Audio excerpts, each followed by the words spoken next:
नमस्कार। आज हम भविष्य की सड़कों पर उतर रहे हैं। बात करेंगे स्वचालित इलेक्ट्रिक वाहनों की, मतलब ऐसी गाड़ियां जो खुद चलती हैं और वो भी बिजली से। हाँ बिल्कुल, ये सोच ही काफी मजेदार है ना। आज जो हम गहराई से बात कर रहे हैं वो स्वचालन चालक रहित इलेक्ट्रिक वाहनों का भविष्य नाम के एक सोर्स पर आधारित है। अच्छा। तो मकसद ये समझना है कि ये टेक्नोलॉजी मतलब काम कैसे करती है, क्यों इतनी जरूरी है, और ये जो ड्राइवर रहित सफर है वो असल में दिखेगा कैसा। ये बड़ा सवाल है। तो ये गाड़ियां अपने आसपास देखती कैसे हैं? मतलब कोई जादू तो है नहीं इसमें? नहीं नहीं, जादू नहीं है, पर टेक्नोलॉजी कमाल की है। आप सोचिए, इन गाड़ियों में सेंसर लगे होते हैं, कैमरे होते हैं, फिर वो लिडार और रेडार भी। लिडार, वो लेजर वाला? हाँ वही। लिडार बेसिकली लेजर लाइट से आसपास की दुनिया का एक 3D नक्शा सा बना लेता है। अंधेरे में भी बढ़िया काम करता है। और रेडार जो है वो दूर की चीजें और उनकी स्पीड पता लगाता है। और कैमरे?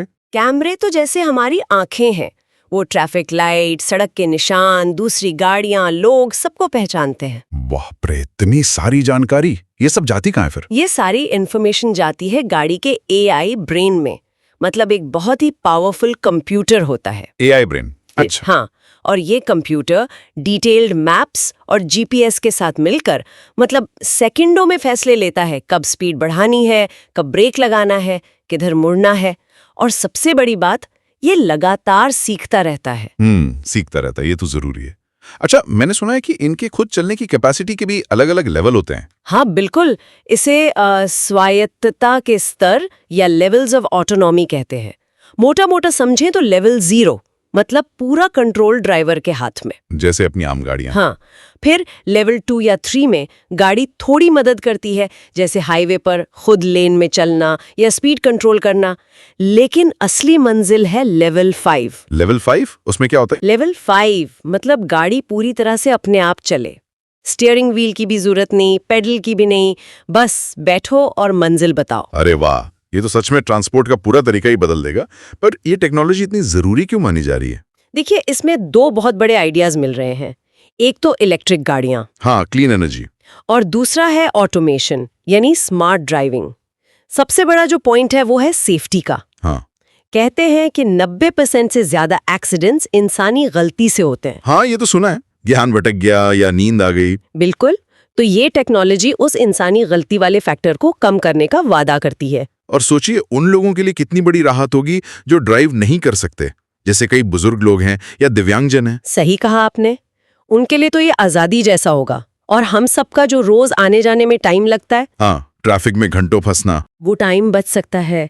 आप आराम कर सकते हैं, कुछ पढ़ सकते हैं या अपना काम निपटा सकते हैं गाड़ी में बैठे बैठे। ये तो बढ़िया है। अच्छा, इसके कुछ असली दुनिया के उदाहरण हैं अभी? मतलब ऐसी गाड़ियां चल रही हैं कहीं? हाँ बिल्कुल चल रही हैं। जैसे टेस्ला का ऑटो पायलट या FSD है। हालांकि वो अभी पूरी तरह सेल्फ ड्राइविंग नहीं है, पर काफी एडवांस सिस्टम है। हाँ, वो तो काफी चर्चा में रहता है। और फिर वेमो है, गूगल की कंपनी। वो तो अमेरिका के कुछ शहरों में बिना ड्राइवर के टैक्सी सर्विस चला रही है। अच्छा, बिना ड्राइवर के? हाँ, पूरी तरह से। फिर GM की क्रूज थी, वो भी सैन फ्रांसिस्को में रोबो टैक्सी चला रही थी। हालांकि उन्हें कुछ मुश्किलों का सामना करना पड़ा हाल में। और एक और है Zoox, अमेज़न की कंपनी। वो तो ऐसी गाड़ी बना रही है जिसमें स्टीयरिंग व्हील या पैडल है ही नहीं, डिजाइन ही अलग है। कमाल है। मतलब अलग-अलग कंपनियां पूरी तेजी से लगी हुई हैं इसमें। अच्छा, पर्यावरण पर क्या असर होगा इसका? हाँ, ये भी एक अहम पहलू है। देखिए, ये जो ऑटोमेटेड गाड़ियां होती हैं वो बहुत स्मूथली चलती हैं। मतलब अचानक ब्रेक लगाना, तेज चलाना, वो सब कम? हाँ, वो कम होता है। इससे एनर्जी कम खर्च होती है, चाहे वो बिजली हो या पेट्रोल।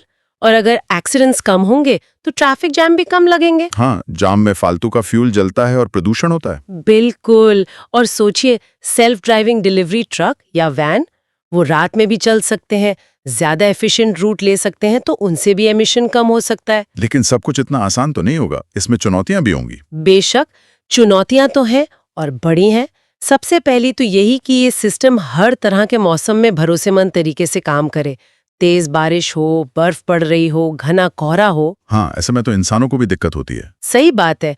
और फिर AI को अप्रत्याशित मतलब अनएक्सपेक्टेड सिचुएशन से निपटना सिखाना, जैसे अचानक कोई बच्चा दौड़ के सड़क पर आ गया या कोई जानवर। ये तो बहुत मुश्किल होगा। रिएक्शन टाइम और सही फैसला लेना। बहुत मुश्किल। और एक बड़ा सवाल ये भी है कि अगर भगवान ना करे कोई एक्सीडेंट हो जाता है तो जिम्मेदार कौन होगा? ड्राइवर, टायर कंपनी, सॉफ्टवेयर बनाने वाला? हाँ, ये तो बड़ा कानूनी और नैतिक सवाल है। इसका जवाब तो ढूंढना पड़ेगा। बिल्कुल। जैसे जैसे टेक्नोलॉजी आगे बढ़ेगी वैसे वैसे नियम कानून भी बनाने पड़ेंगे। कुछ मजेदार बातें भी हैं शायद इनके बारे में। हाँ है तो। जैसे कुछ टेस्ट कारें वाकई सड़कों पर बिना किसी इंसान के अंदर बैठे चल रही हैं, मतलब पूरी तरह खाली। सच में? वो कैसे मॉनिटर करते हैं फिर? रिमोट मॉनिटरिंग होती है और वो बहुत कंट्रोल्ड माहौल में होता है अभी। और ये सिस्टम जो सीखते हैं वो लाखों करोड़ों किलोमीटर के ड्राइविंग डेटा से सीखते हैं। इतना तो कोई इंसान अपनी पूरी जिंदगी में ड्राइव नहीं कर पाता। सही बात है। और भविष्य में तो शायद ऐसा भी हो कि कार आपको ऑफिस छोड़े और फिर खुद ही जाके पार्किंग ढूंढ ले और पार्क हो जाए। क्या बात है, पार्किंग की टेंशन ही खत्म।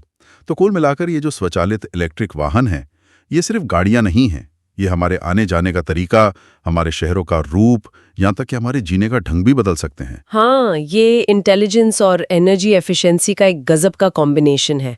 एक स्मार्ट और साफ सुथरे भविष्य की तरफ एक बड़ा कदम। बिल्कुल, ये परिवहन में वाकई एक नए दौर की शुरुआत हो सकती है। और जाते जाते श्रोताओं के लिए एक सवाल छोड़ जाते हैं सोचने को। जरा सोचिए, जब हमारी कारें खुद चलने लगेंगी और पार्किंग की चिंता खत्म हो जाएगी, तब हमारे शहरों का डिजाइन कैसे बदल सकता है? वो सारी जगह जो आज पार्किंग में जाती है, उसका क्या इस्तेमाल हो सकता है फिर? सोचिएगा जरूर।